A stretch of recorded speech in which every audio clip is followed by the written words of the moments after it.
Hello, everyone, and welcome to Cargomatic's Year in Review podcast. I'm Tyler Kern. Thank you so much for joining us for another episode here of the show. Now, today's episode, like I said, we're taking a look back at the year 2021 in supply chain. A lot of stuff happened, a lot of trends, a lot of things to discuss. And joining me to discuss all of these things is Weston LaBar. He serves as the head of strategy for Cargomatic. Weston, welcome to the podcast. Thanks for joining me. Yeah, no, I guess thanks for having me. I've never been on one of the podcasts that we host, but I'm really excited to be here. 2021 was such an amazing year in so many ways. We had a lot of growth, but with that was a lot of challenges that were given to us by the industry. So I'm really excited to hop into this, help people understand really what 2021 meant. I know a lot of people are seeing things in the mainstream media right now, but it's good to have people that actually work and live and breathe this industry talk about what we're going through. So let's hop into it. Yeah, absolutely. I think you're absolutely right. I've never seen more about supply chain on the news in my life than what we've seen over the last few months. But before we dive into all of that, a little background on Weston.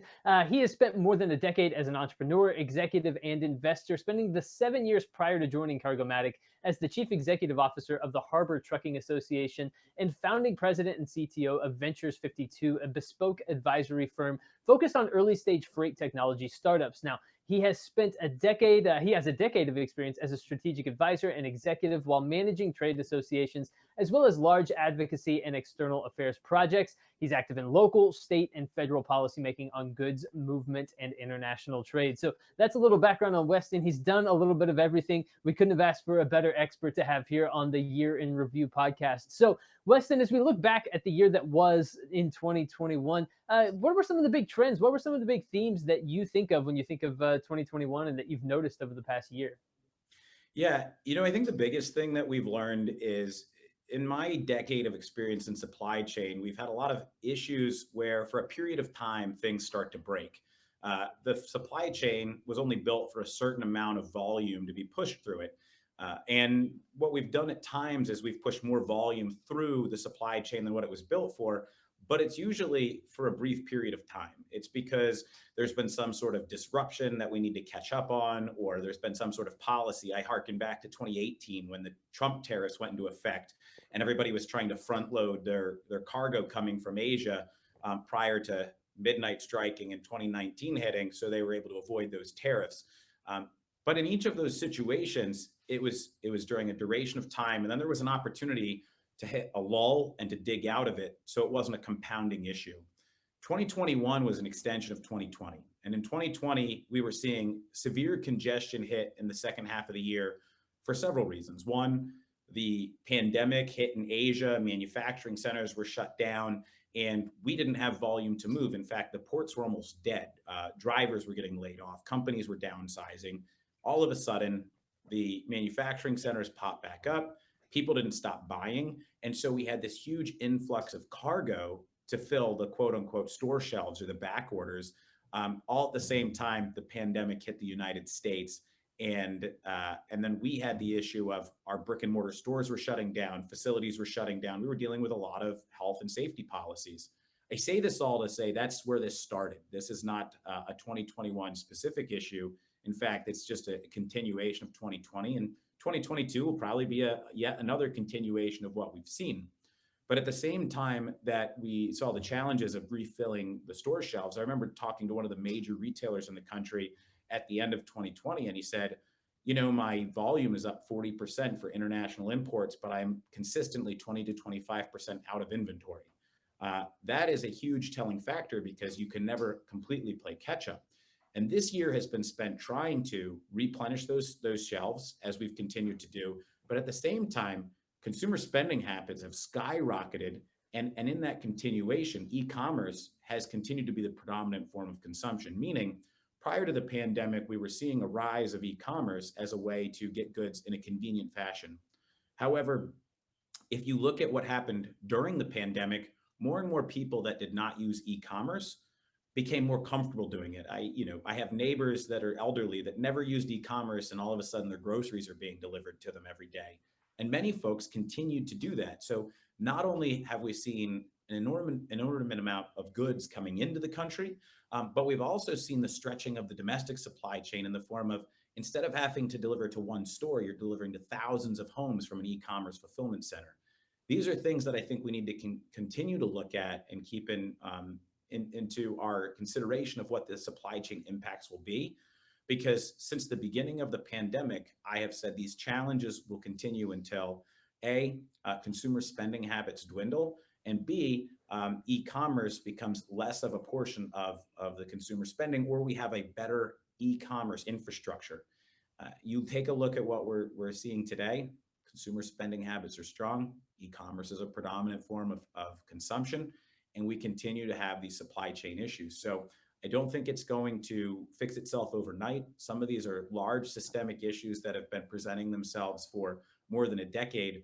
And it's really going to be reliant on, as we try to right size the supply and really the distribution chain to the end locations, where is consumer spending? Because it's going to be a long and bumpy road unless we see a lull in spending.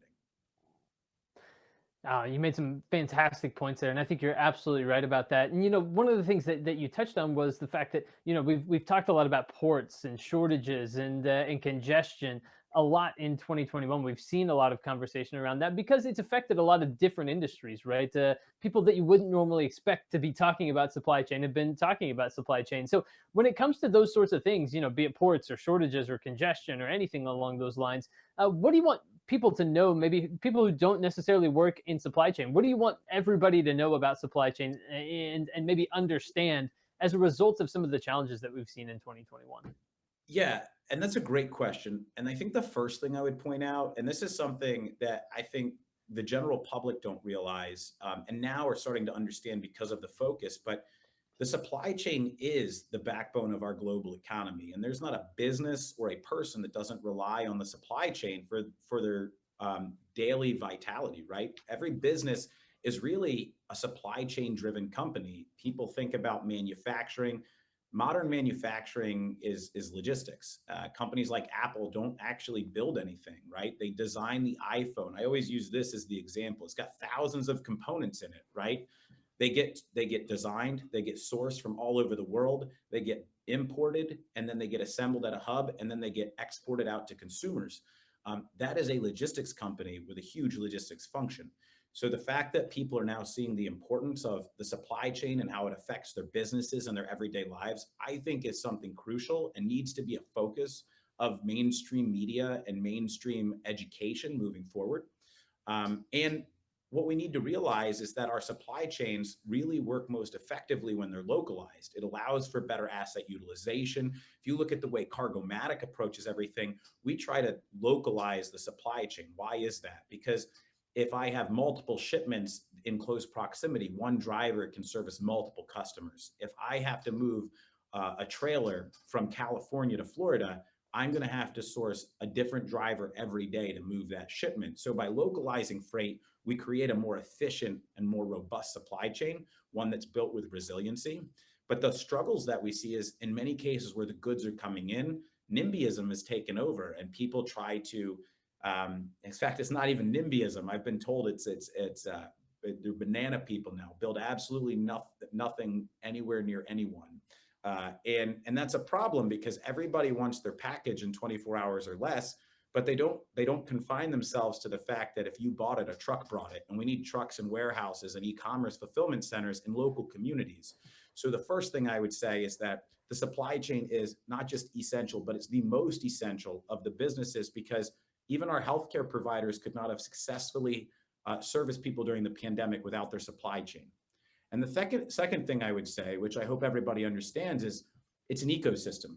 And at any point in time, the supply chain is only as strong as the weakest link fulfilling for that customer. And as customers look to optimize for their own supply chain, as industry stakeholders try to optimize in silos for their network and how they service people, we need to have a more, and I hate to say it this way, but socialist approach to the way we look at the supply chain. We're codependent, and the ecosystem only works if we all look at resolutions that benefit everybody. That's where I think technology and data come so much into play, and companies like Cargomatic have such a big opportunity moving forward because we're not trying to disrupt the supply chain, maybe the industry, but we're actually enabling the supply chain by trying to bring people together with common data, common platforms common standards that actually will yield a much more holistically efficient supply chain. And that's the approach we need to take as a whole. I had a little league baseball coach who used to say, "You're only as strong as your weakest link." I never imagined in a million years that 25 years later I'd be using that same phrase to talk about the supply chain. But that makes a lot of sense, and I think that's absolutely right. My follow up question to that was going to be, in light of what you just said, how does the supply chain go about improving its processes? But maybe the better question is, what obstacles are there to localizing more often and more effectively? And what needs to happen to enable that? Yeah, I think there's a few things I would call out, and there's a lot of things that could be contributing factors. But the major things are a, and I talked about this a little bit. One is policy. You need local government and local stakeholders to be part of the solution, not the problem. And what I mean by that is when you have a network, I always harken back to in late 2020, there were two articles. One was the city council and mayor of Long Beach, where we're located, lauding the port. Great job, another record month. Use our port. It's the best port. Long Beach is a port city. And then that afternoon, there was a specific customer who the port helped get a temporary yard to help evacuate the terminals and get containers off faster in an industrial area, an area that the city has recruited this large customer to come and make a West Coast type headquarters for them. And you know what the response was in the afternoon? City of Long Beach shuts down trucking yard after neighbors complained. Well, the closest residence to that yard was over a mile away. So that aspect of NIMBYism, we really do need public policy and government stakeholders that understand that we are only going to be as successful in delivering goods as the infrastructure we have to support it. And we need to be part of a holistic solution, not a bunch of hurdles that get put up in the form of permitting, in the form of not wanting these essential businesses in our communities. The second thing that I think I'd like to point out outside of policy is this concept I like to talk about of legacy think. There is a lot of apathy in the industry as it relates to how we can change it and make it better, because many people say that's just not how it works. It's never going to work that way. I'll tell you, I have tried to subscribe my entire life to a very, very famous quote. Many people might think it's a John F. Kennedy quote, but it's really George Bernard Shaw who said, "Some people see the world the way it is and ask why. I see the world the way it should be and ask why not." And that's how we approach things here at Cargomatic. If it's difficult, great. Let's bend that steel. Let's figure out how to move things forward. But we need to stop approaching the supply chain as this is how it used to work. It needs to evolve. It needs to be better. It needs to be more efficient. And with that comes partnerships, true partnerships. The supply chain was once very vertically integrated. We need to have partnerships based on virtual integration, data sharing, integrations, standards. We need to be singing from the same sheet of music. That baton handoff from one element of the supply chain to the next needs to be coordinated, needs to be part of something where everybody has the proper visibility. And of course, in the middle of this, my lights go out in here because I'm not moving enough. Give me 1 second to, there we go. Let there be light. There we are. But I bring this up because most of the issues we have are built by man, the same people that are saying they're trying to solve the problems. So understanding the needs of the supply chain, moving towards a better supply chain, that's all what we need to be focused on. And we need our partners in the private sector, in the public sector, and in the general public to be part of that solution. Clearly, you need to be more animated as you talk, Western, or like wave your arms around a little bit or something. I don't know, just to catch the attention of the lights. Yeah, But I guess I need to watch a few more Al Gore videos from when he was vice president and running. excellent, excellent stuff. So Weston, from your perspective, what were some of the major stories that took place over the course of the year that will have an impact on the supply chain 5 and even 10 years from now? Whether they were big news stories that people paid attention to at the time, or maybe some stories that went under the radar for a lot of people, but that you think will have a huge impact down the road. Give us an idea of what some of those stories are. Yeah, one of the biggest ones for me, and that's near and dear, is this idea of a driver shortage, right? So we talk about shortages and we try to act like things are very black and white. We have a chassis shortage. We have a driver shortage. We have this container shortage. Well, the supply chain was built based on trends and cycles. So Is it a chassis shortage if the pool was built for a 3-day dwell, meaning that the chassis leaves the terminal and comes back every 3 days? And in actuality, we're seeing it be 9 days plus. Is that a shortage or is that a relative capacity issue? Is Hmm. it a driver shortage when the driver pool would be perfectly able to service the customer in a place like Los Angeles, Long Beach, if they're getting 3 turns a day, the ability to move a container in and a container out 3 times a day, as opposed to what we're seeing right now, which is 1 time a day because of inefficient ability to return equipment to the proper terminal that you need to pick up an import from, or long turn times, drivers waiting for 2, 3, 4 hours at a terminal. That's not a shortage of capacity. That is a capacity constraint. And what we need to understand is that we need to actually look at data. We need to understand, is this a shortage? Do we not have enough of the resource, or are we not using the resource effectively? And many people have said to me, and I'm not going to say that we haven't had issues. Everybody has had issues in the supply chain, but we've done a better job than anybody I've spoken to. And why is that? It's because we focus on asset utilization. We focus on leveraging data. We focus on trying to make sure that we're using the resources as effectively as possible. And I don't think that that's something that many folks throughout the supply chain do, because if you really dig into it, there are folks that make money off of the delays. And I'm hoping that that's part of the next wave of what we see in the media is efficiency will breed improvement. However, there are folks that have figured out how to make very, very good commercial models around inefficiency. Hmm. That's a really, really interesting way of putting it, and I think certainly a challenge to overcome into the future. So, one of the other things, Weston, is that obviously the nature of supply chain has changed quite a bit over the years in terms of new technology coming in and things along those lines. What sorts of skills do you think are necessary for people moving into the future as they continue to work in supply chain and as new professionals continue to come in? What skills do you think will be necessary to have a successful career in this area? Yeah, I think the first one is critical thinking. And I know that that seems very broad in general, but one of the biggest things is you need to understand a lot of very complex issues. One of the problems we have in the solutions for the supply chain is that people are trying to find a simple answer to what's gone wrong and an even simpler solution to a very complex problem.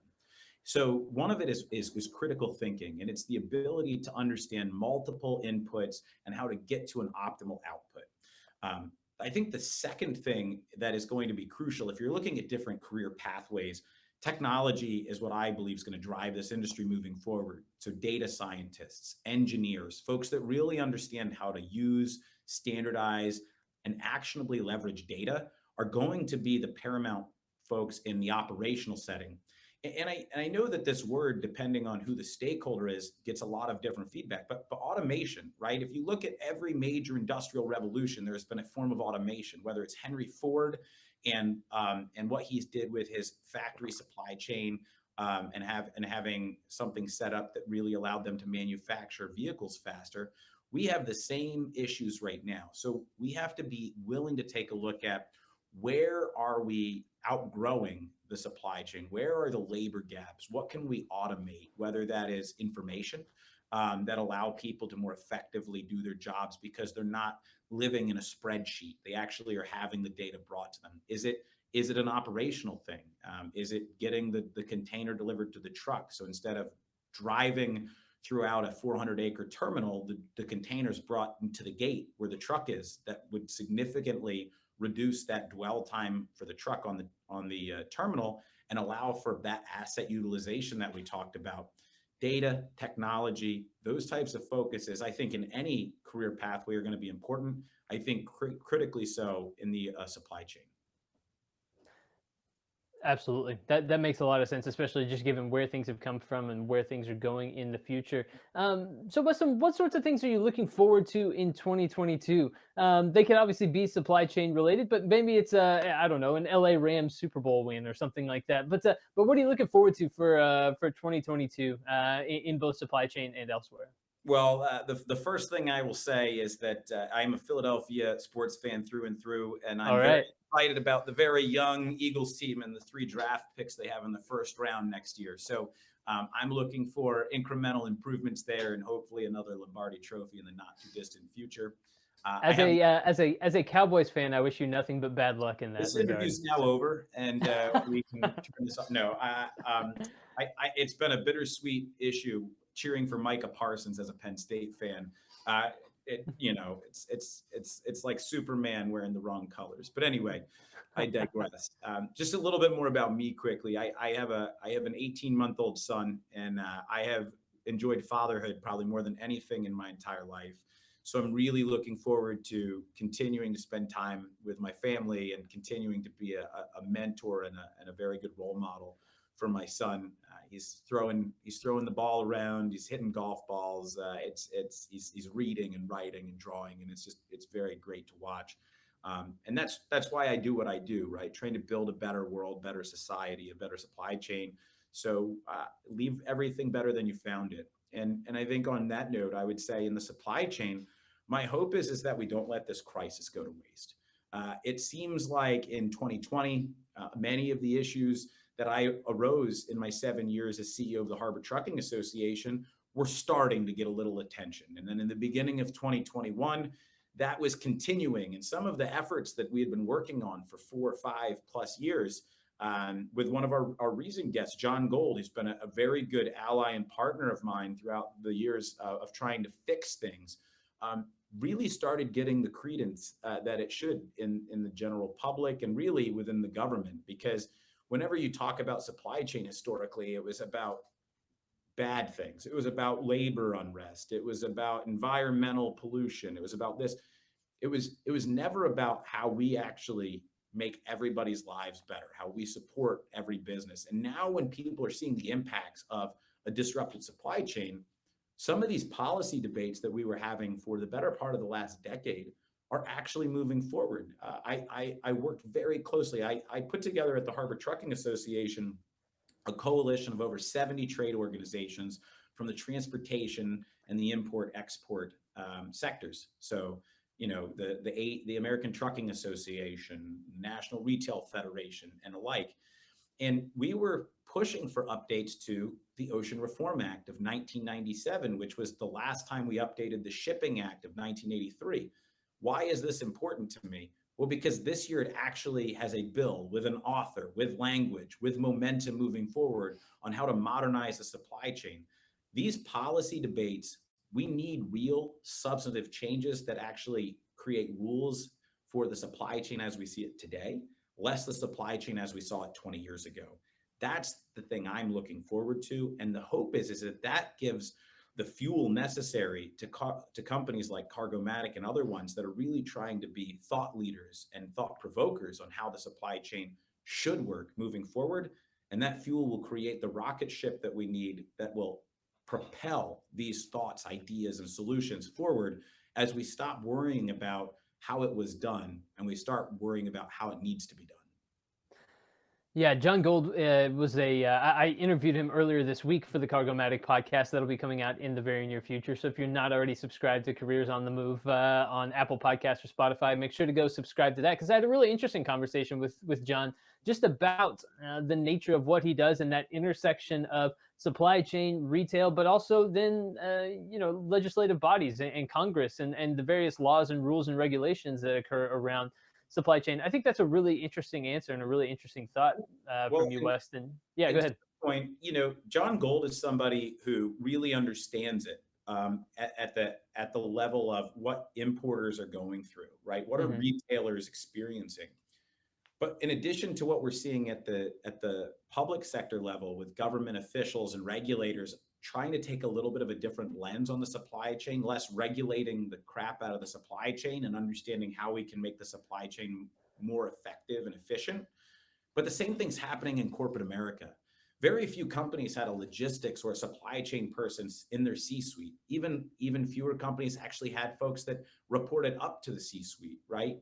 And now we're starting to see chief logistics officers. We're seeing executive vice presidents of logistics. We're seeing the supply chain be at the forefront of the conversation within the major American importer and exporter C-suites, because again, it doesn't matter what product you have, how many stores you have, what your customer base is.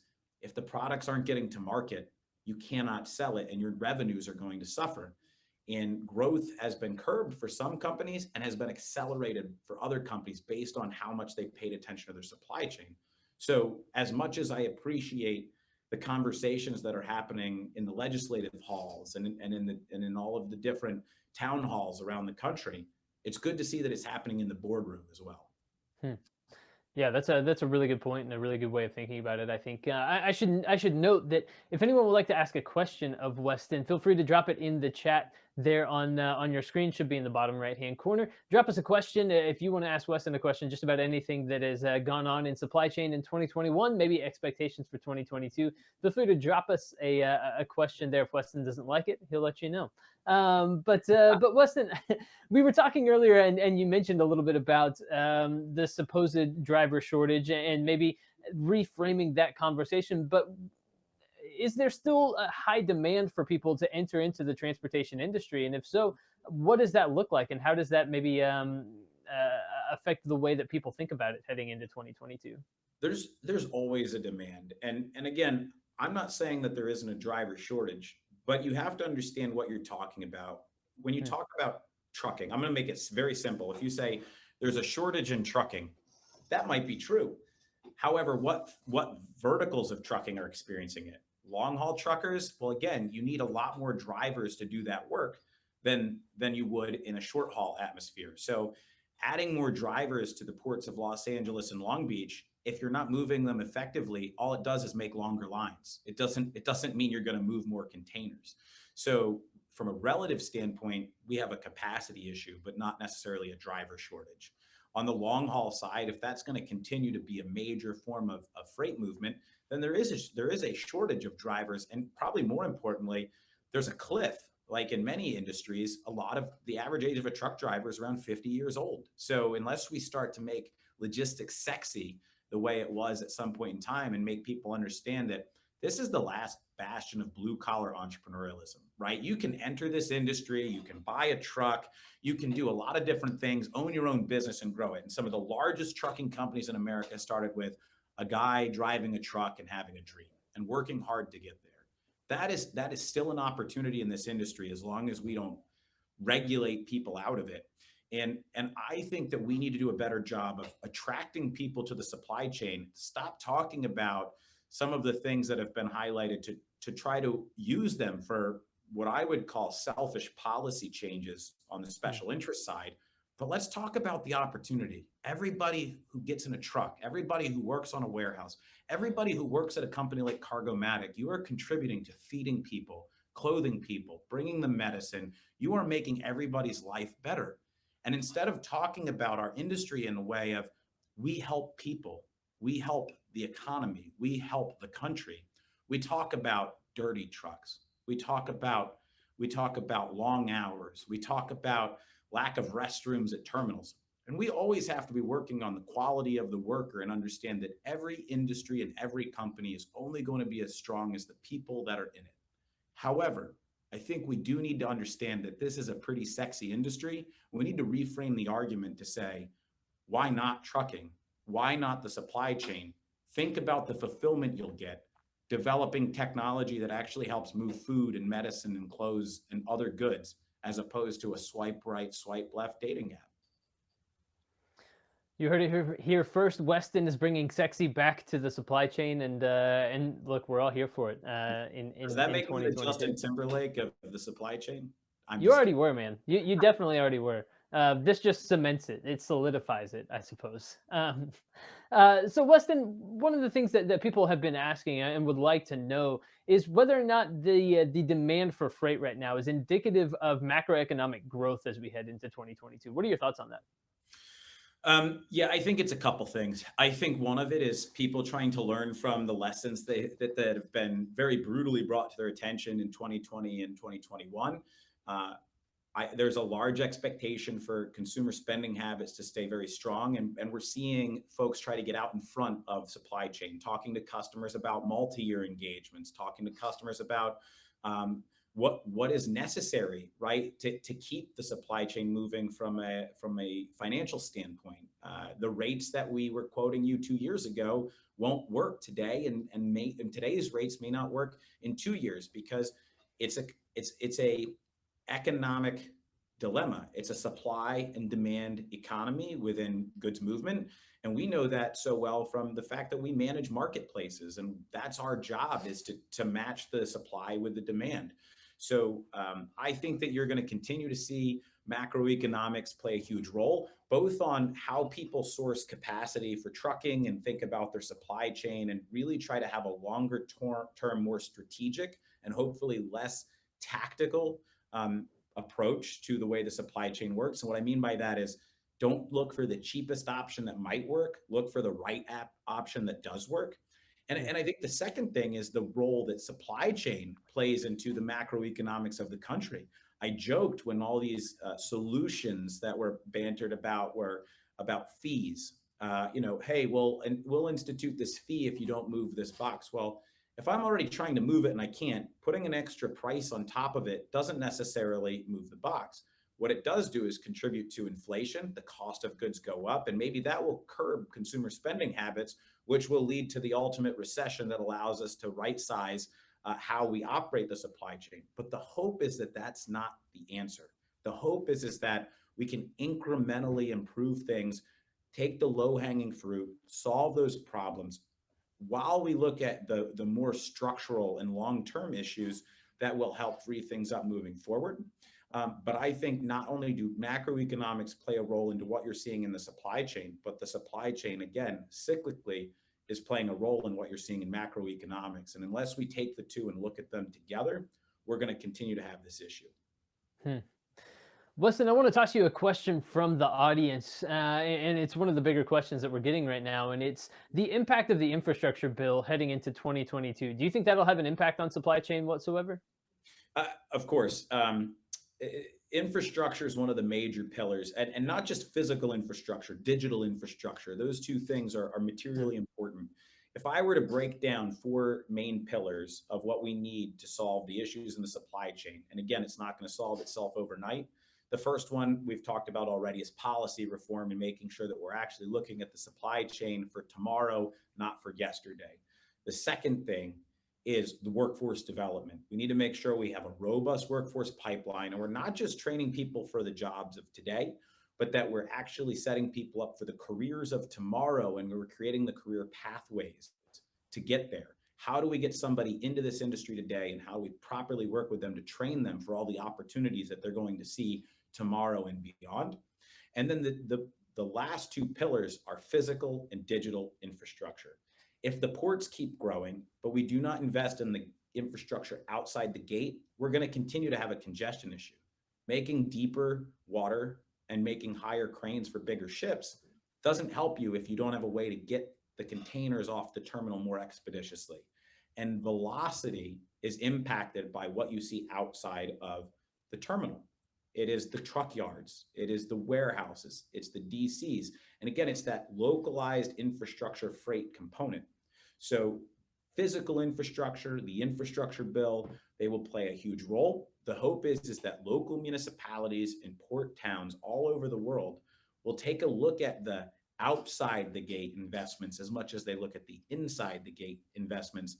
And yes, roads, bridges, those types of things are materially important to make sure that we have the throughput capacity through our arterials and the ability to haul in the most efficient routes, i.e. not having crumbling bridges in certain areas of the country. But at the same time, it's about having the local commercial infrastructure to be able to support that, so we don't have to put things on a truck and take it 200, 300 miles away just to be able to come back and get another container. Let's localize that. And then again, when you're looking at infrastructure in the year 2021 and obviously into year 2022 and beyond, it's that digital infrastructure, it's data standards, it's integration, it's large types of national projects like portals and data lakes and all the different things necessary to allow people to get the visibility into every aspect of the supply chain. If I know when Domino's is putting pizza or putting pepperonis on a pizza, if I know when UPS is delivering something to my door and when they're doing it, I should be able to know the same elements of the entire aspect of the supply chain. We just need people to actually participate and make sure that we're keeping our own data standards to the right level to make that happen. Hmm. I was like, I feel another lights out on me again. Well, I'll let you figure that out. While I admit that this last question I'm going to ask you is probably a little bit unfair, but as this is a year in review and kind of year end podcast, as we look back at 2021, how would you summarize? How would you tie a bow on this year for people in a concise way that maybe they can then carry forward into 2022? If you had to maybe summarize the year, how would you do Uh, that's it? funny. Well, I'll do a little bit of word association. I think for many people, it was eye opening. I think it was frustrating. I think people started to really understand what was going on. But what I want to focus on is now the opportunity, right? Again, there's so much attention on the supply chain. The industry, the folks that have been in the depths of it, boots on the ground, grassroots, in the weeds, have been talking about these challenges, delays, and issues for a decade. For a decade. And we've done nothing about it because the industry has figured out how to make it work. Now, the perfect storm hit, and we were not able to make it work the way that most people expected, despite the fact that we were moving record amounts of cargo, that stores by and large are having as much inventory as they've ever had. It's just consumer demand has continued to outpace the volume we've been able to import. So moving forward, I think we need to say not what can my supply chain do for me, but what can I do for my supply chain? And part of that is understanding how the supply chain impacts your everyday life and understanding that when I'm buying something on Black Friday, or when I'm buying something on Thanksgiving, that there are hardworking men and women all over this country driving trucks, working cranes, unloading containers. And those people need to be thanked for everything that they do. And I'd like to say that 2021, it was the year of the supply chain.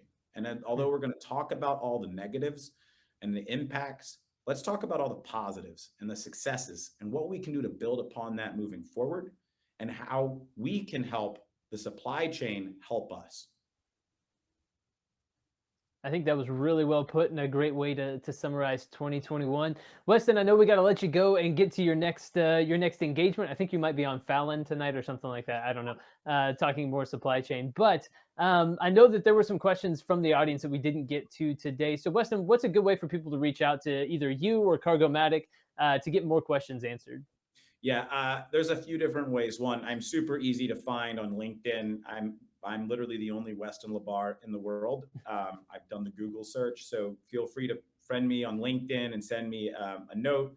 My email is wlabar@cargomatic.com, and I try to do my best to answer every email that comes in. So we're here as a resource. If you're having an issue in the supply chain, please reach out. We've got a great group of people here. We've got industry leading technology, and we look at things in a different way. We try to bend that steel. We try to win with our minds, and we really are trying to set a new standard for the way things should work. So if anybody has a question about what is going on, they have a concern about something that's impacting them, or they'd like advice on how they can better their supply chain, please reach out. Let us help you. Fantastic stuff. Again, that website's cargomatic.com. You can head there, you can learn more, and you can get in touch with people like Weston. You heard his email address a moment ago. So if you have questions, if you need answers on certain things, please reach out to either the website or to Weston personally, whatever works best for you. Weston LaBar, Head of Strategy for Cargomatic, giving us our year in review for 2021 in the supply chain. Weston, it's been a pleasure. Thank you so much for joining us here today. Thank you, Tyler. We really appreciate all you guys do for this program. We're so happy to be a part of this, and we want to be part of the thought leaders that are really helping get good information out and bring these issues to light, not just today, but for the remainder of time as we continue to grow as a company and establish ourselves as a leader in this industry. 100%. It's a pleasure to get to have conversations like this on a regular basis with the great people at Cargomatic. So thank you once again, Weston, and audience. Thank you for joining us for this live edition of the Cargomatic podcast. It's been a pleasure having you along as well. If you're joining us later, if you didn't catch us live but you're watching this on replay, it's a pleasure having you as well. Make sure to go subscribe to the Cargomatic podcast. It's called Careers in Motion. You can do that by going to Apple Podcasts or Spotify. Or Careers on the Move, excuse me, Careers on the Move. is the Cargomatic podcast. Go to Apple Podcasts or Spotify to subscribe to stay up to date with the latest in episodes from Cargomatic. And there you can learn more about thought leadership from the good folks at Cargomatic. And stay tuned. We'll be back soon with more content along these lines, roundtables, live conversations, podcasts. You'll want to make sure to catch all of it as we head into 2022. But for this one, for Weston LaBar, I've been your host, Tyler Curran. Thank you so much for joining us.